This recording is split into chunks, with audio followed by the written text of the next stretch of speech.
1642, a terrible civil war broke out in England. Brother attacked brother. Friend betrayed friend. The nation was torn in two. To ensure this dark moment was never forgotten, Britain needed an artist to step forward and witness her turmoil. Fortunately, such a man was found.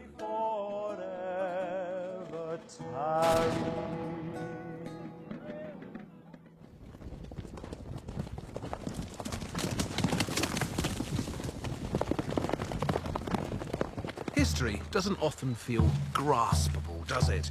Touchable, under your nose. It's usually something that takes place far away, out there, in the past. You can read about it in books. You can learn about it from David Starkey on the telly. But where it really counts, in here, you can't really feel it. Unless, that is, something or somebody manages to bring it back to life for us. Make it tangible. Give it flesh. There's only one way that can be done, with art. It's what art's really good at. Capturing the moment. Taking you there.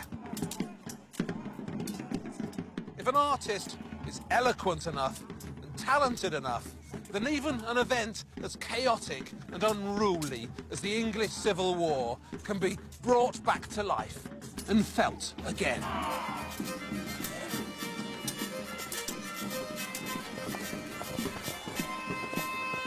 This is a film about a lost genius of English art.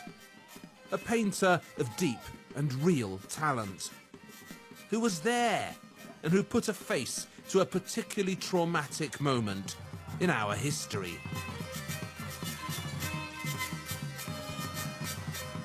His name was William Dobson. He's the one in the middle, the handsome one with the cavalier ringlets and that combative stare. Dobson was the first truly great British painter, our first native genius. If you've never heard of him before, don't beat yourself up about it. Most people haven't. History isn't always fair to its heroes. And William Dobson was certainly one of those.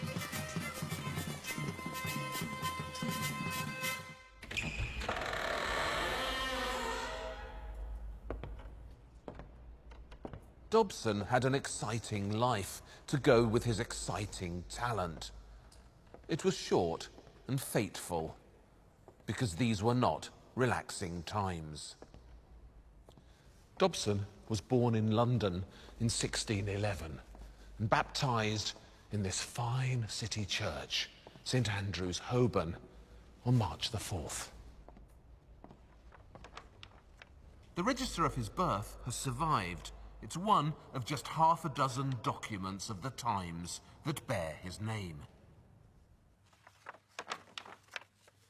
We know that his father, also called William Dobson, was prosperous, a gentleman, it says here. But he frittered away the family fortunes on what his contemporaries called licentious living. Dobson Senior, it seems, wasted his estate on women.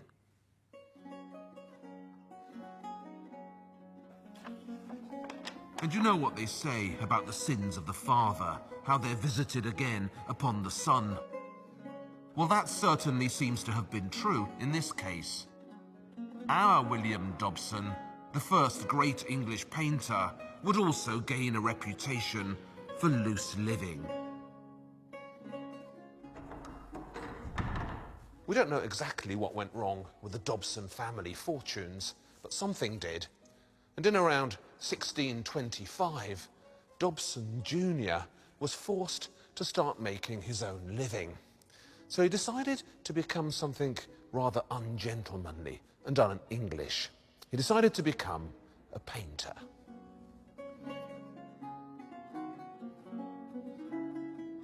Mind you, William Dobson could not have picked a better time to become an artist, because there hasn't been a better time.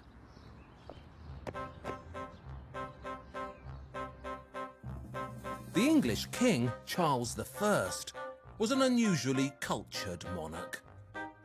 Charles loved art with a passion that England had never seen before in a king. Look how superbly he rides into history in this fine Van Dyck that now hangs in Buckingham Palace. Buckingham Palace hadn't even been built in Dobson's time, and the king didn't think much of this place either, Windsor Castle. He allowed it to fall into ruin. Instead, the king preferred to reside in another of his sumptuous palaces, one which isn't even there anymore, at Whitehall in London. Whitehall Palace was the largest palace in Europe. Located roughly where 10 Downing Street is today, it burnt down in 1698. Bigger than the Vatican, bigger than Versailles, it stretched all the way down to the river. Whitehall was gigantic. It had 1,500 rooms. Yes, 1,500. And the plushest of them were filled to the rafters with great art.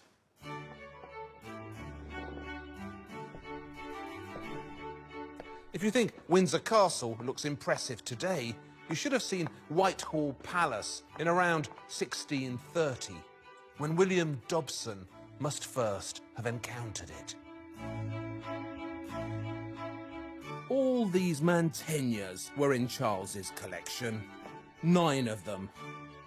The first Rembrandt ever to leave Holland hung in Whitehall in the longest gallery. And naughty Veroneses displaying such un-English nudity. And this famous Leonardo, now so popular in the Louvre in Paris. Then there were all these Raphaels showing the Gospels of the Apostles, the finest cycle of Renaissance art ever to leave Italy. What an education a young painter starting out on the road of art would have received in here, just by wandering about and looking.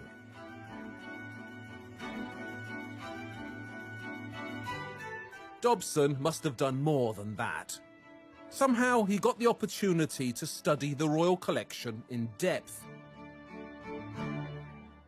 And he studied it so fiercely that he ended up as good as this. This is such a revolutionary image. You have to remember that Charles believed in the divine right of kings, that he'd been put on earth by God to command the English and educate them. Charles lavished all this money on art because he thought it was his divine duty to do so. It's what God wanted him to do, whatever the cost. But Dobson didn't paint a divine monarch. That wasn't his way. Dobson gives us a small and troubled man, so nervous, so unsure. These are sensitive insights, and they're completely new in British art. The question is, how did William Dobson get to be this good?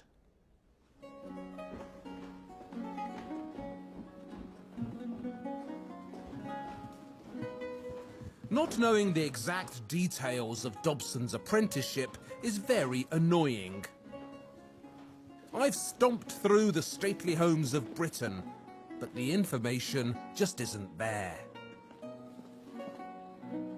You'd have thought an artist of William Dobson's importance, a man who changed British art, would have had everything about him noted down.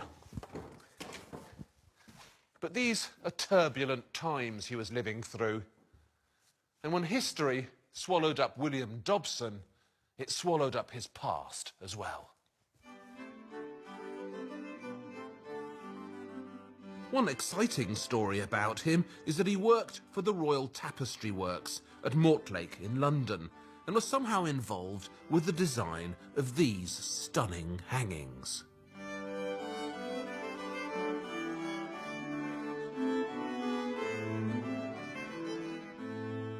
Another story about Dobson doing the rounds is that he was actually a pupil of Van Dyck, the king's official painter, who came over to London from Antwerp in 1632 and who proceeded to lord it over Charles's great golden age. Van Dyck was the king's flatterer-in-chief, the official improver of the royal image. This is his portrait of Charles's detested queen, Henrietta Maria, a Catholic from France, whose teeth, according to the Venetian ambassador, stuck out like the guns on a battleship. But that was in real life, not in Van Dyck's portrayals of her.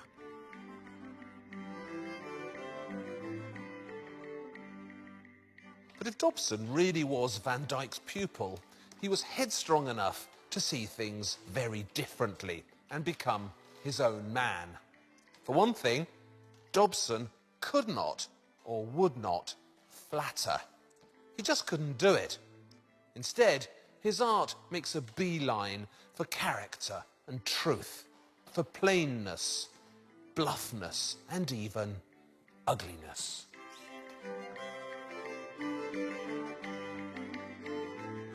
Telling it like it is a uniquely British talent. And to show it off properly, you need a uniquely British situation. So having finally found an artist who could paint with the best, the fates decided to test him mightily by dumping him in the middle of some of the most traumatic events in British history.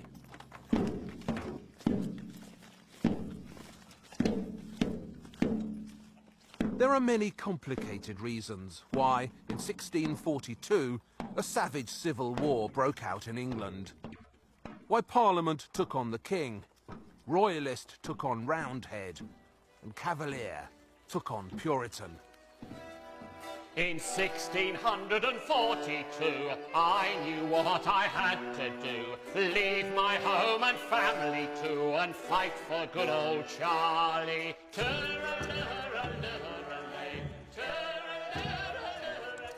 Charles had become a deeply irritating monarch. People didn't like his Catholic wife, they didn't like his foreign policy, his taxes were unpopular. They really didn't like that immodest claim of his to be God's representative on earth. But perhaps what galled them most was his extravagant appetite for art and the huge amounts of money that had been spent on it. Many men died to uphold the law, fighting for old Charlie. Hey!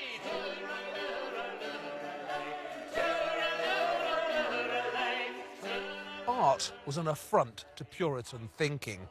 The Second Commandment actually bans the making of it. Thou shalt not make any graven image, it says, of anything that is on earth or on the sea below. So for the Puritans on Parliament's side, art wasn't just immodest and popish, it was actually sinful. But I thank God I'm still alive, fighting for... The most notorious of all the Puritan art haters, William Prynne, published a 1,000-page book on the subject, in which he stamped on dance, theatre, painting, and men with long hair. The gates of heaven, spat Prynne, will always be closed to the Morris dancers. But I had gone, he's come too late, fighting for old Charlie. The extravagant years of Charles I had found a magnificent witness in Van Dyck. How effortlessly he seemed to capture the elegance and swagger of Charles's court. But we'll fight on for Charlie and two. Van Dyck was the perfect painter to record Charles's golden age, the days of elegance and extravagance. But when the Civil War broke out, somebody up there realised he was no longer the right artist for the job. And with a sense of symmetry that's almost scary, in December 1641, just a few weeks before the Civil War broke out, the fates arranged for Van Dyck to die and for a vacancy suddenly to appear for the king's painter. Dobson took over Van Dyck's job and became Charles I's sergeant painter. It should have been a cushy job, a job for life, painting royalty for royal wages. But history had other plans. They were after me, but we were on a winning spree, fighting for old Charlie.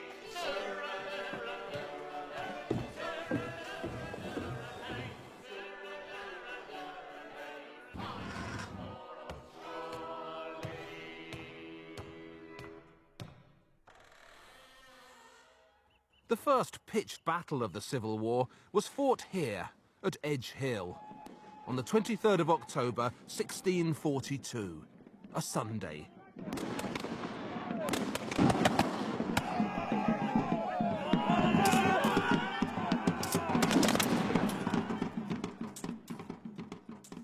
The King's forces were gathered up here on Edge Hill itself, so they had the advantage from the start.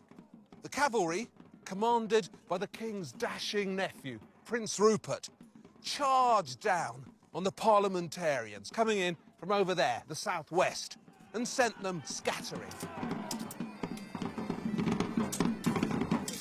But the parliamentarians fought back, and the battle was to splutter on all day long, ending uncertainly, with a small advantage perhaps to the royalists.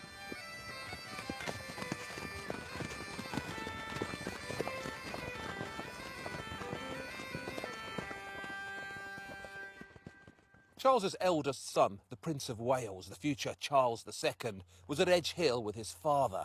He was just 12 years old, and he watched the opening cavalry charges with a schoolboy's excitement. The prince narrowly escaped death when an enemy cannonball just missed him. And he was nearly captured as well in a frenzied parliamentarian counterattack. Afterwards, to commemorate the royalist successes at Edge Hill and the presence there of the Prince of Wales, the king commissioned a portrait of his son from his new official painter, the Englishman born and bred, into whose hands the fates had unexpectedly thrust the English Civil War. This is Dobson's first great war painting. And look at the explosion in him of colour, confidence, bravado. A new mood has entered Baroque art, and it's unmistakably an English mood.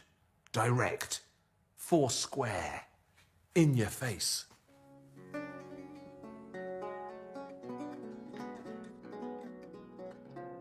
Young Charles stands commandingly at the front of the battle as Edge Hill rages behind him. His page holds up his helmet, and the king-to-be fixes us with a forceful stare.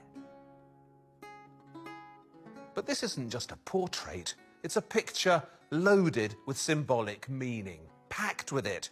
In the end, it's not even a picture about war, really, but a superb slab of royalist propaganda about peace. The Prince of Wales, the future Charles II, represents England's best hopes for the future, the nation's salvation. See down here, the madly grimacing Fury with all the snakes in her hair.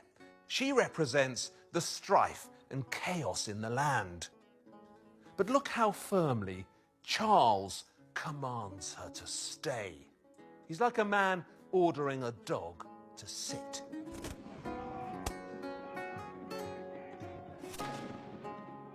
And in the background, above the stormy skies gathered over England, a break in the clouds has appeared.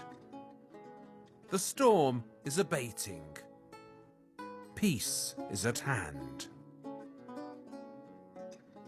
It's a great painting, but a lousy prediction.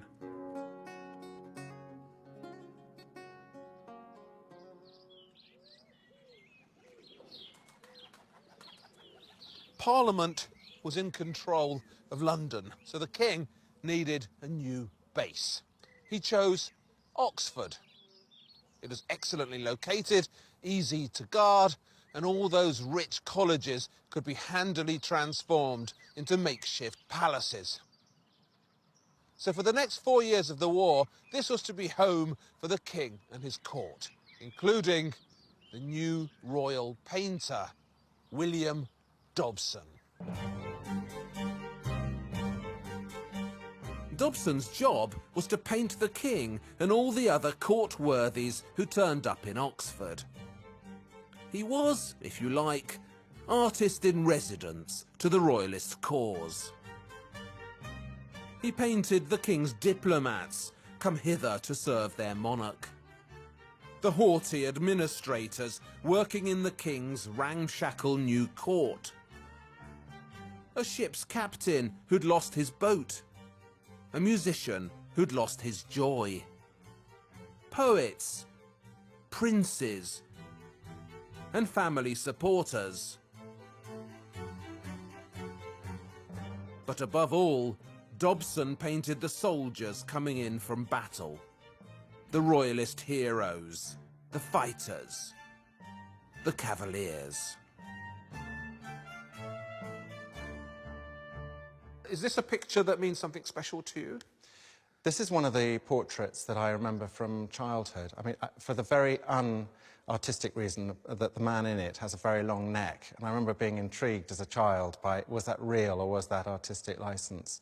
It's one of the earliest memories that I have from the collection here is this portrait of Colonel Russell. And when you began finding out about who Colonel Russell was, what sort of image did you create of him? Well, I think the portrait shows a man who looks rather sort of self-important and without any form of humour. But when you read about him and learn what he did, he was involved really in the vanguard of the great years of the royalist cause. And he was a hero of that cause and a great man in his own right. And he was in charge of one of the crack regiments of infantry that the royalists had. So the more I delved into him, the more I realised that this wasn't just a courtier having his portrait painted in a sort of battle pose, but actually a genuine soldier who probably saw some pretty tough action. That's right. You get such a sense of glamour, don't you, from these cavalier portraits of Dobson's. We forget, don't we, looking at these handsome men with their ringlets and that sort of swaggering air, really what tough times they had to go through. Well, it was a really brutal time, the Civil War, and you can glamorise it as much as you want, but it was really, the fighting was vicious. And in fact, Russell's regiment, when they went hand-to-hand in one fight, they were fighting with each other's muskets and staving each other's heads in. It wasn't lots of fancy cavalry charges, etc. It was brutal, visceral fighting. And I think you can see in Colonel Russell's face a sort of battle-hardened weariness already. And that's a lot for a painter to suggest. You sound to me like someone who shares my admiration for the often forgotten, unfairly so, William Dobson. I'm a great fan of Dobson, and I think that he's very underrated, and sadly, I'd have thought his name has almost no recognition around Britain today. But British people should know that he's the best painter that this country had produced up until that point.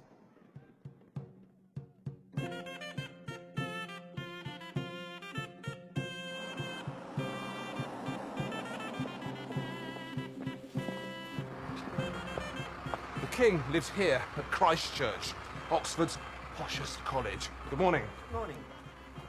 He brought with him the House of Commons, which met over there in the Great Hall. The Queen was here at Merton College.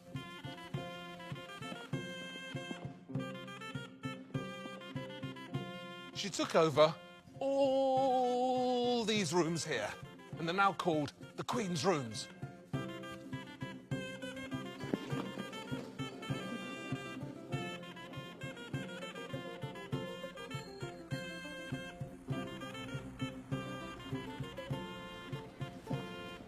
Dobson, meanwhile, had to make do with lodgings in the town. All we know is that he lived off the high street, up against St. Mary's Church. So that's somewhere around here.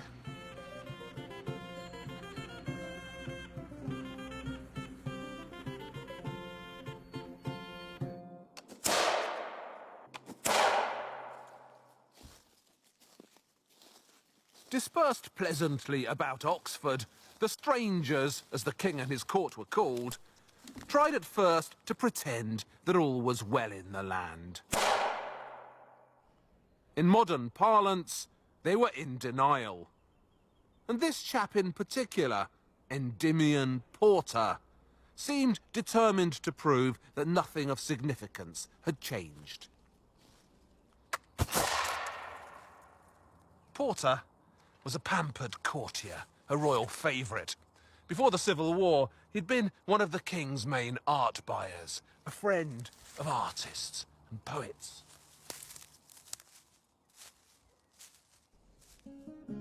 There's a fine portrait of him in the Prado by Van Dyck, in which the suave Porter and Van Dyck himself buddy up together in an elegant oval.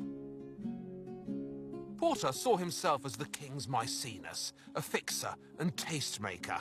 He's the embodiment of the smarmy royal lickspittle, clinging to the king's side like a barnacle to a ship's hull. When he wasn't collecting art or writing egregious plays, Porter loved to hunt. And when Dobson came to paint him in Oxford, it wasn't as a soldier or a dashing cavalier, but as an English squire, out hunting as if nothing had happened. Those people who admire William Dobson, and there aren't nearly enough of them, will generally tell you that this is his finest painting, Dobson's masterpiece, and it's definitely one of them. Porter stands there with his musket, while his page brings him the hare he's just shot. His loyal gun dog looks up adoringly. And to show what a fine patron of the arts Porter was, Dobson has placed a bust of Apollo, the god of the arts, at his shoulder. If you examine the symbolic figures on which he leans, you'll find embodiments of painting and sculpture and poetry. So all this stuff down here, this busy collection of symbols, has been put there to tell us what a cultured fellow Porter was, to advertise his great love of the arts. And all that is fascinating, of course. But what I find even more interesting about this picture is what it tells us about the way Dobson actually painted, the character of his art. Since Van Dyck painted Porter as well, we're in a position here to make a telling comparison. Van Dyck makes Porter thin and elegant. He brings out the greyhound in him. Dobson, meanwhile, puts a stone or so onto him, maybe even a couple of stone. He notices something English and beefy and robust about Porter. Dobson nearly always used a square canvas, and most of his sitters were painted from the knees up, from about here, which makes them look chunky and solid, like me. Van Dyck, on the other hand, was the master of the elegant full length. He preferred elongated canvases that made you look finer and taller. So the Van Dyck approach is back here, but the Dobson approach is here. Dobson's fine portrayal of Endymion Porter gives British art its first country gent. Red-faced and solid. But the leisurely rural mood he captures here couldn't and wouldn't last.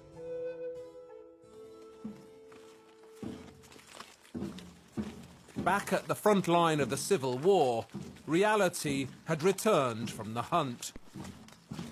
And Oxford was too busy with its war effort to pretend that nothing had changed.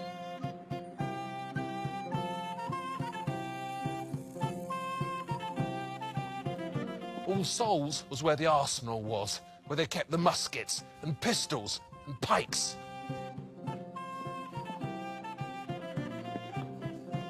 New College was the magazine where they stored the gunpowder, and all the brass cooking vessels belonging to the townsfolk were melted down and used as bullets.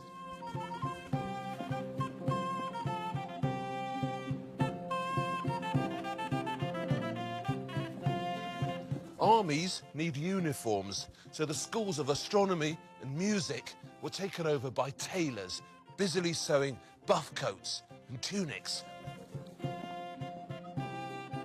And in the School of Logic, they stored the horse fodder for the cavalry, as Oxford gave its all for the royalist cause.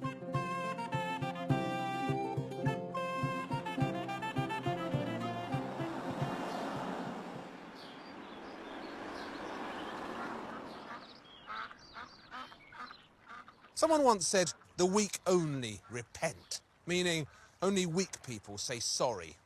Do you know who said that?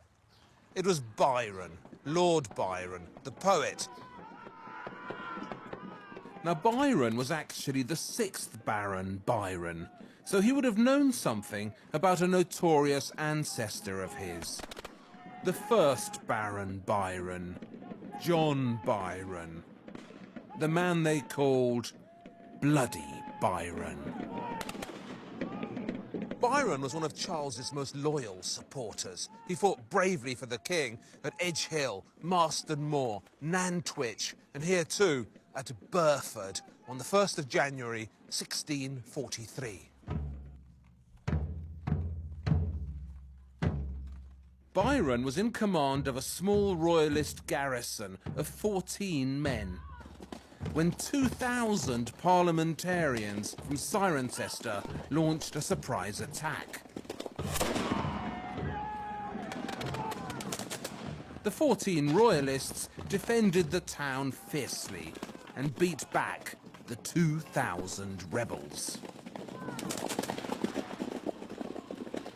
At the height of the battle, Byron was hit in the face with a halberd. He was almost knocked off his horse, but he survived. A few months later, the king made him a baron, and Dobson commemorated this honour and the great defence of Burford with a supreme piece of English Baroque portraiture.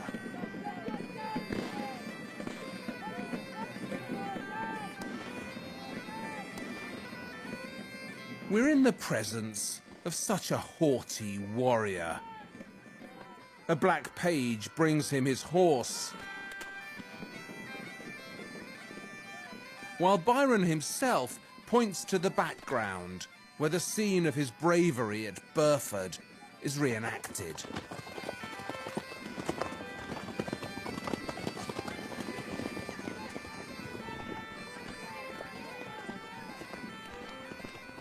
Those big, twisty columns that Byron's standing in front of are called Solomonic columns, because people believed that these are the kinds of columns that stood in front of the great Temple of Solomon in Jerusalem.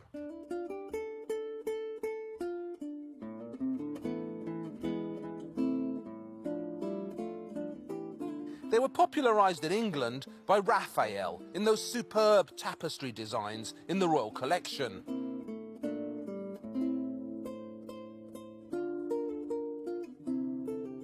And they were favoured too, here in Oxford, in the porch of St Mary's Church, next to where Dobson was living.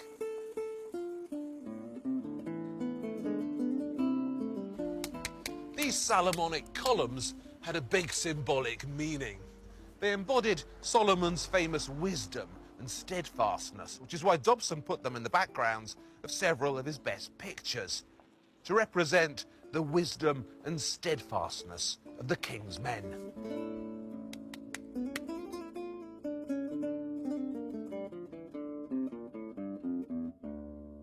The parliamentarians didn't like them, though. They were too popish. And see those bullet holes up there in the statue of the Virgin and Child? Those were made by Cromwell's soldiers, shooting at this popish porch.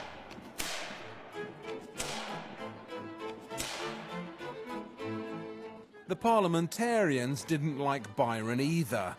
In fact, they hated him with a rare vigour. They called him the bloody braggadocio, the braggart with blood on his hands. He was notoriously arrogant and cruel, and Dobson captures that, doesn't he? I have an instinctive fondness for most of Dobson's cavaliers, but not for this man. He's too proud and showy, standing there like a Roman emperor.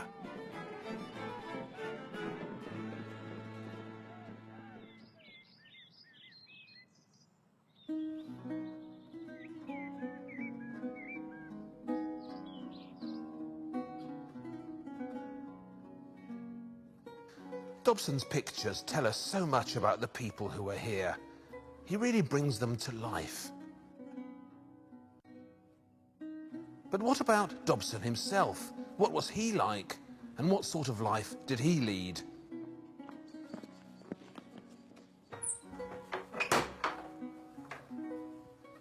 Very little information has survived. We know that he came here with his entire family, because the church records here at the Magdalene Church show that his little daughter, Judith, died here in 1644. A year later, his father-in-law died, presumably from one of the many plagues they had here at the time, usually typhoid, caused by the cramped and squalid living conditions.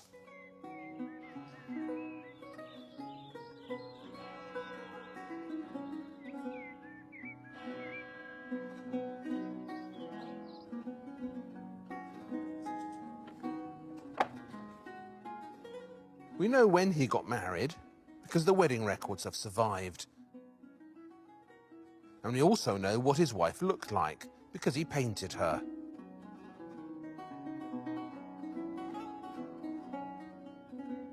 Her name was also Judith, and she's exactly the kind of woman I imagine him falling for.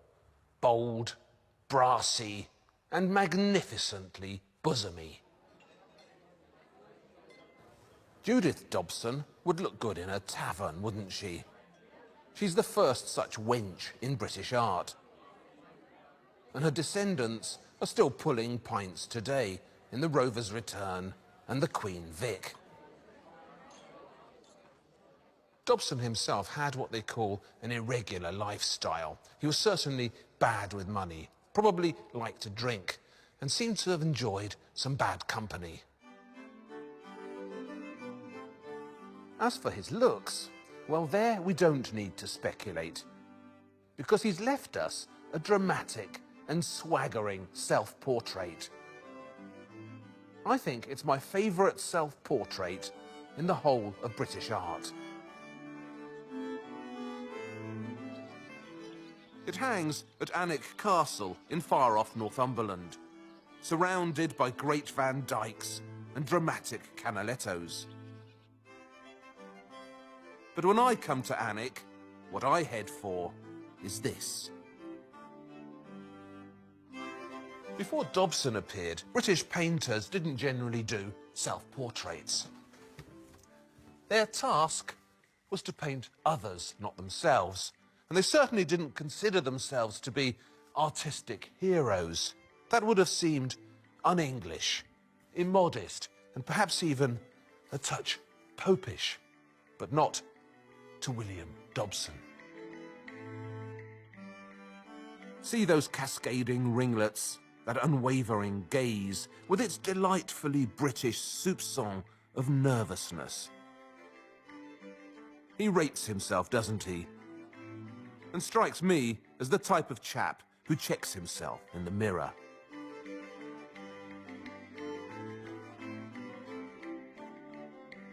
This is the first truly cocky British self-portrait, the first attempt by a British painter to make himself the hero of his own art. But, as you can see, there are two others in the picture. So who are they? And what are they here for? The fellow on the left, Mr. Chubby in satin, is Nicholas Lanier, Charles I's musical supremo, the first master of the King's music. Hear that tune playing around me? That's by Lanier. He was a skilled composer and musician, and also a collector and an art dealer. It was Lanier who pioneered the collecting of Renaissance drawings in Britain, which is why Dobson has stuck a drawing of Venus in his hand and given him a bust of Apollo, the god of art, to lean on.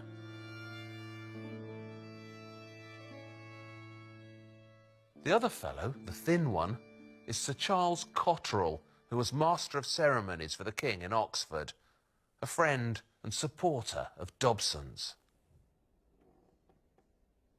So why has Dobson put the three of them in this picture and huddled them up like this?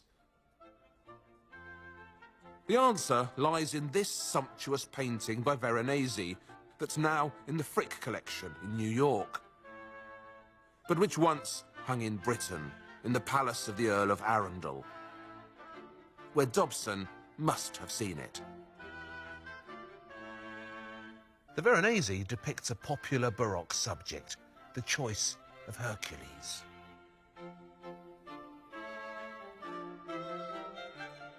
Hercules, that's him in the middle, has been forced to choose between two symbolic women, representing pleasure on the left and virtue on the right. He goes for virtue, as you'd expect Hercules to choose.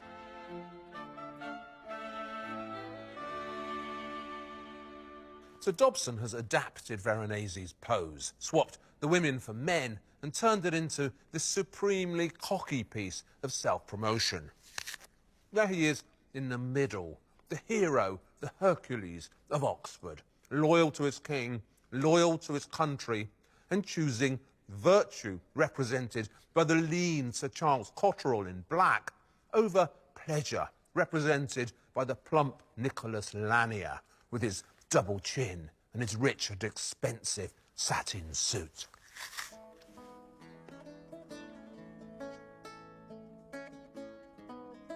Of course, this isn't a real quarrel we're watching. It's all symbolic. The three temporary Oxfordians are pals in it together, acting out a crucial Civil War choice in which virtue triumphs over vice, as it must also triumph in the nation at large. And will you look at William Dobson at the centre of all this attention? Isn't he just loving it?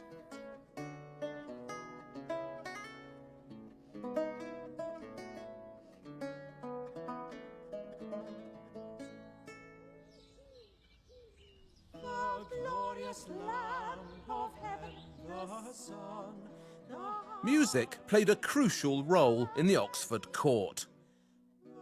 The Civil War was tearing England apart, but the band played on. The court was full of it. Chamber music, psalms, masques. The Puritans may not have approved, but Charles adored English music and was famed for encouraging the writing and playing of it.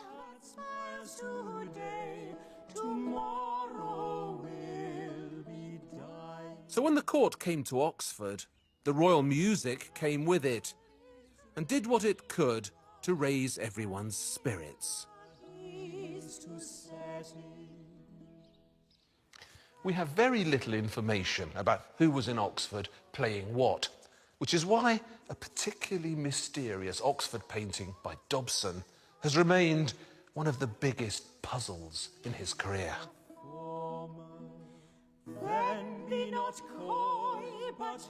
It now hangs at the Ferenz Art Gallery in Hull and is called, oh so unhelpfully, The Unknown Musician.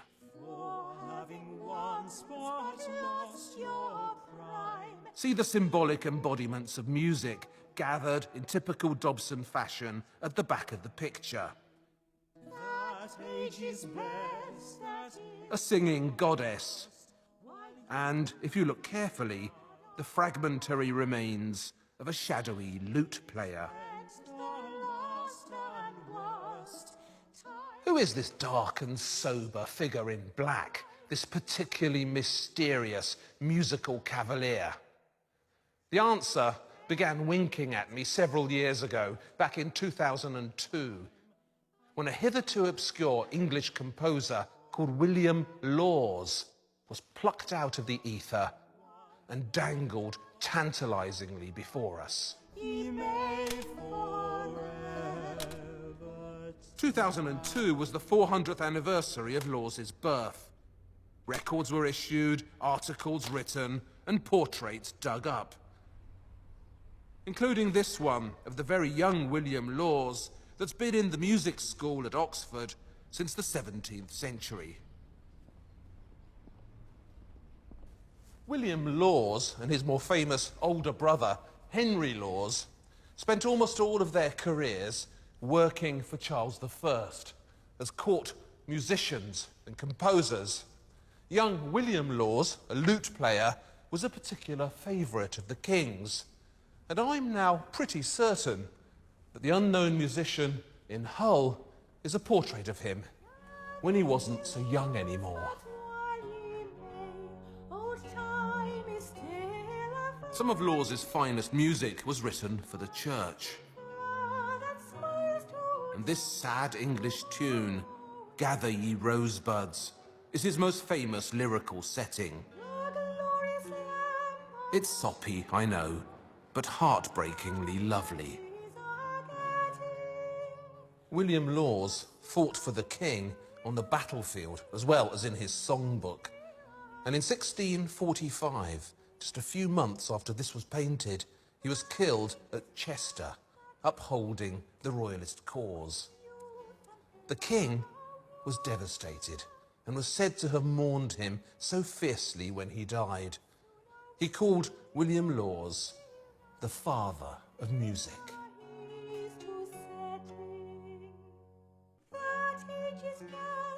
So for me, the clearest evidence that this is William Laws is the mysterious bust on which he rests a caring hand.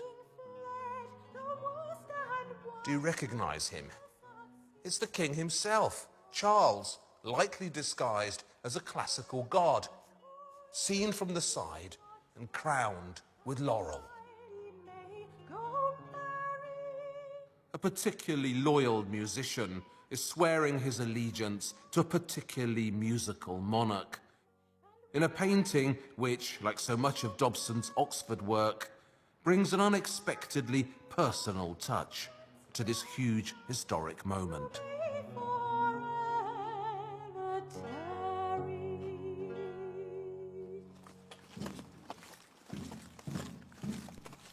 Fortune is a fickle friend, as the royalists in Oxford were now discovering.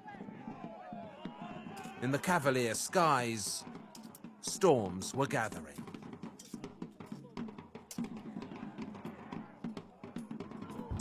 Over there, on that horizon, is where the Battle of Naseby was fought on June the 14th, 1645.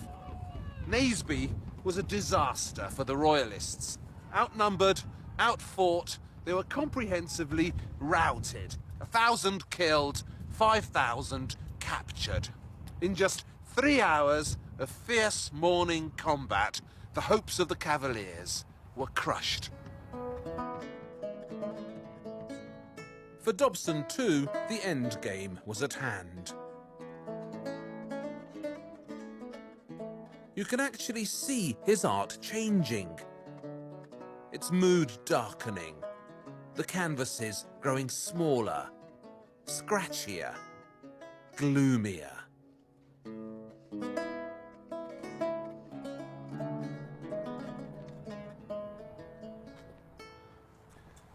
The usual interpretation of this change in his art is that it was part of a more monumental failure, The royalist cause was falling apart, and so was Dobson. But I prefer to see it as something more impressive than that. As proof of his sensitivity, this unique relationship he had with the times that spawned him. Dobson was as sensitive to failure as he was to triumph. This is Rockingham Castle in Leicestershire. They have two Dobsons here, and they're both late works. They're not always on show. Basil! But I know the archivist, Basil Morgan, and he's always welcoming. Take me to those Dobsons. This way.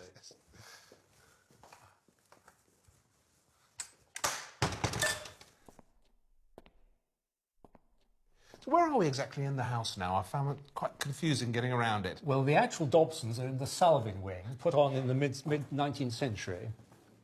And there it is.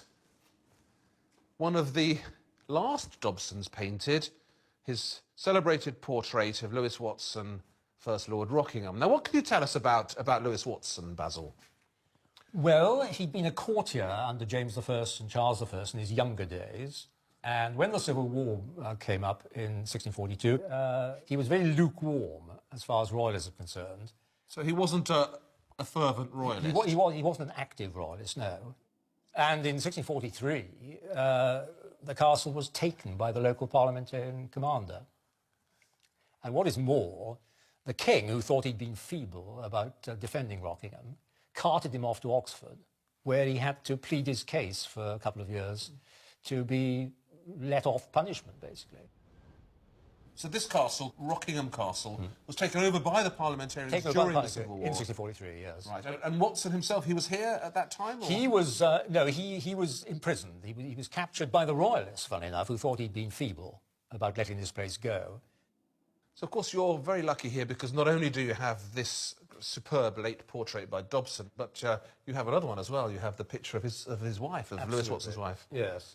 What can you tell us about her? Well, she's a Manners from the Belvoir Castle family. The family traditionally a parliamentarian.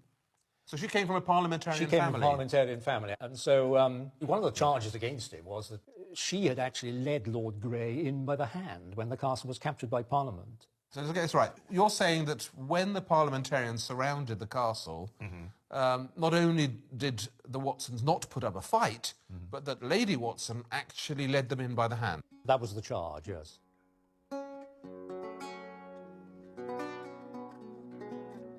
Dobson's final paintings at Oxford are such sad and quiet things. So small and almost see-through.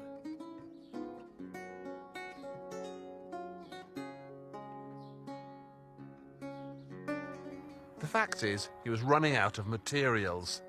By the summer of 1645, Parliament's forces were closing in on the city, and everything was in short supply. No paints, no canvas.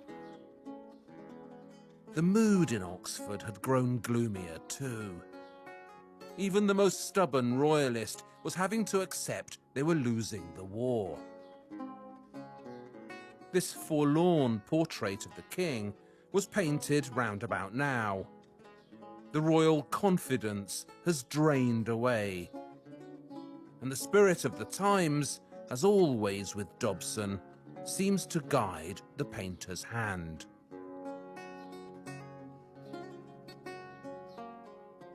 They lasted the winter, but only just.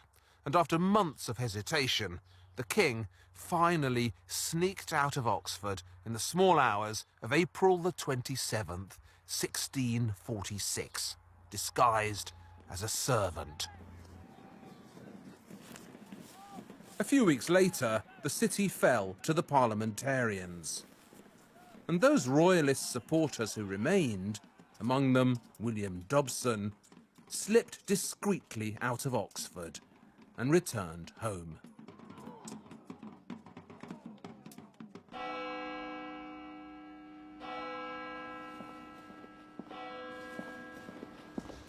Dobson arrived back in London in the summer of 1646, and he seems to have made some sort of attempt to continue with his career, because his name appears in the records of the Painter-Stainers Company, the Artists' Guild. But there was no point, really, because 3 months later, he was dead. Don't ask me how or why. No one knows. There's no description, no evidence, just the bare facts of his passing, supplied curtly in the parish records. October 28, 1646. Before he died, Dobson was imprisoned for debt. And according to a brief note from his first biographer, he died very poor at his house in St. Martin's Lane, just over there. He was aged just 36. They buried him here in his local church, St. Martin in the Fields. Although inside, there's no record of him. They're rather chuffed, though, that Nell Gwyn, Charles II's notorious mistress, is buried here. And that famous maker of English chairs, Thomas Chippendale. But of William Dobson, the man who put a face to the English Civil War, there's nothing. Which can't be right. A century before Hogarth, England had a painter who painted like an Englishman. Robust, earthy, in your face. Destiny singled him out and dumped him in the middle of the most tumultuous events in British history. He was there. He saw it. He recorded it. In its tragic way, it's the perfect career. There should be monuments to William Dobson out there in Trafalgar Square. His face should be on our banknotes, his name on all our lips. Instead, there's just me wandering about in this empty church, banging on about him. In 1642, I knew what I had to do.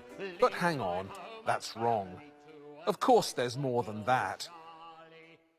Out there, scattered about the land, perhaps in a great house near you, there's a handful of the finest paintings that any British artist has ever produced. 1643, those roundheads, they were after me, but we were on a So go on, find one, admire it, love it, and show you care.